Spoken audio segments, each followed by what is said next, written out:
জাতীয়তাবাদী আইনজীবী forum supreme court ইউনিটের সদস্য সংগ্রহ কর্মসূচির সম্মানিত সভাপতি সুপ্রিম কোর্ট ইউনিটের বিপ্লবী আহ্বায়ক জনাব বৈদ্যুতিক বাদল প্রধান অতিথি আছেন আইনজীবী ফোরাম কেন্দ্রীয় কমিটির সভাপতি সিনিয়র আইনজীবী জনাব জলিল আবেদিন উদ্বোধন করবেন আইনজীবী ফোরামের মহাসচিব যার নেতৃত্বে সারা বাংলাদেশে আইনজীবী ফোরাম এখন পুনর্গঠন প্রক্রিয়া চলছে জনাব ব্যারিস্টার কায়সার কামাল সহ কেন্দ্রীয় নেতৃবৃন্দ এবং সমবেত আইনজীবী ভাই বোনেরা, আমি বলবো যে সুপ্রিম কোর্ট ইউনিটের এটা একটা যুগান্তকারী পদক্ষেপ যে তারা নিজস্ব ফর্মে নিজস্ব উদ্যোগে নিজস্ব আঙ্গিকে আজকে পুনরায় সদস্য সংগ্রহ কার্যক্রম শুরু করছে।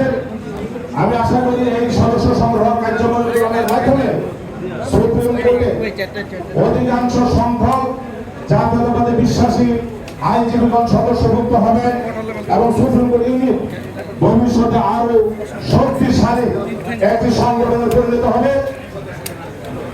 আমি আমার বক্তব্য দীর্ঘায়িত না করে একটি কথা হিসেবে স্মরণ করে দিতে চাই যে নতুন সদস্য সংগ্রহের মাধ্যমে কোন ফেসিবাদের দোষক কোন স্বৈরাচারের দোষক যেন পুনর্বাসিত না হয় সে বিষয়ে সতর্ক রাখার আহ্বান জানিয়ে আমার কথা শেষ করছি। সকলকে ধন্যবাদ। আসসালামু আলাইকুম।